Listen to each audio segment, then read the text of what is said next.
And I like movies that, kind of give you the entire movie in a way in microcosm in the opening scene.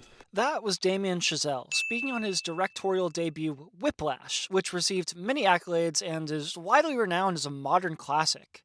But what does that have to do with Iron Man and the MCU?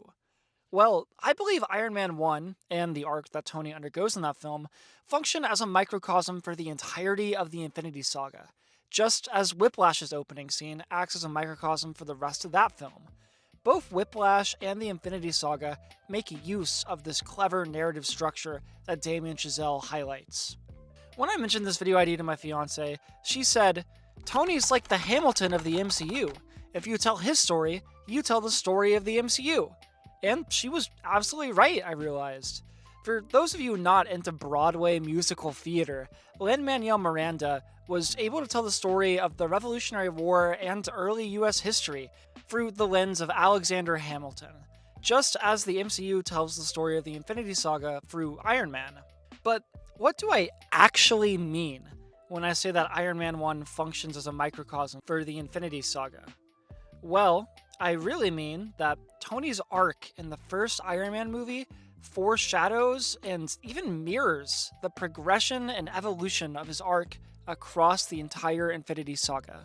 In the first Iron Man movie, Tony experiences a traumatic event at the hands of his own military technology. This naturally forces him to reconsider and realign some of his previously held values, especially since Tony didn't realize that his defense company was selling to both sides of, checks notes, a nondescript military conflict in the Middle East. How original. Tony doesn't just reconsider and reevaluate, he takes action, which in this case means making a badass metal suit of armor to fly around and shit in. Oh, and he also forgoes billions in profits from his defense company. Effective immediately, I am shutting down the weapons manufacturer division of Stark International. To recap, Tony sacrifices the revenue and profit from his defense company for the safety and security of the people. This pivotal decision is what further fuels the conflict between him and the main antagonist of the film, this bald guy. Tony's arc in this movie can be effectively stripped down to Tony going from a self-centered playboy to someone who heroically sacrifices himself to protect people. He certainly does this with Stark Industries and for Pepper in this film. But this isn't the only MCU film where Tony goes from a self-centered playboy to a hero willing to sacrifice for others. We see Tony's arc reiterated in the Avengers. In the first act of the film, Cap is criticizing Tony for being unwilling to make the sacrifice play.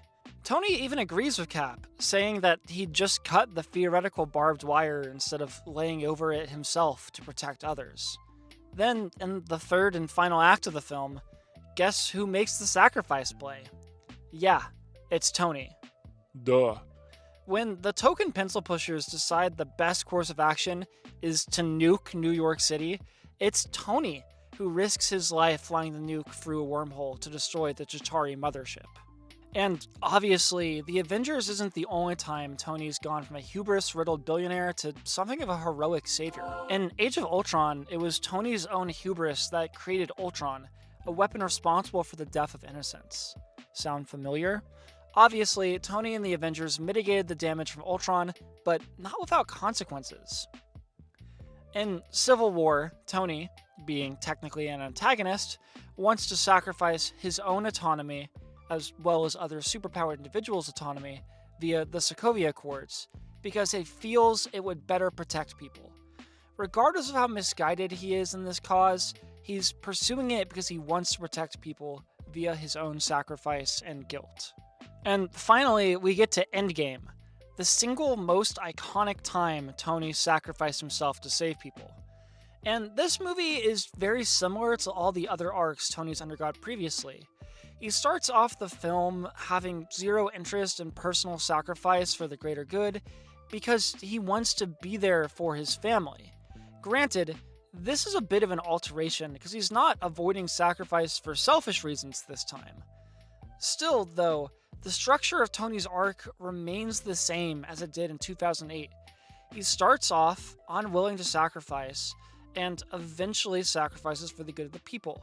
This time, he gives his life, during the snap to save trillions of people all across the galaxy. Tony's arc in Iron Man 1 serves as a microcosm for the MCU, echoing and reverberating throughout the entire Infinity Saga, from the first Avengers movie to Avengers Endgame, just like how Whiplash's opening scene functions as a microcosm for that entire movie. This clever narrative technique is part of why Tony's final sacrifice, and the whole of the MCU's Infinity Saga, is as satisfying and cathartic as it is. Anyway, I'm a YouTuber.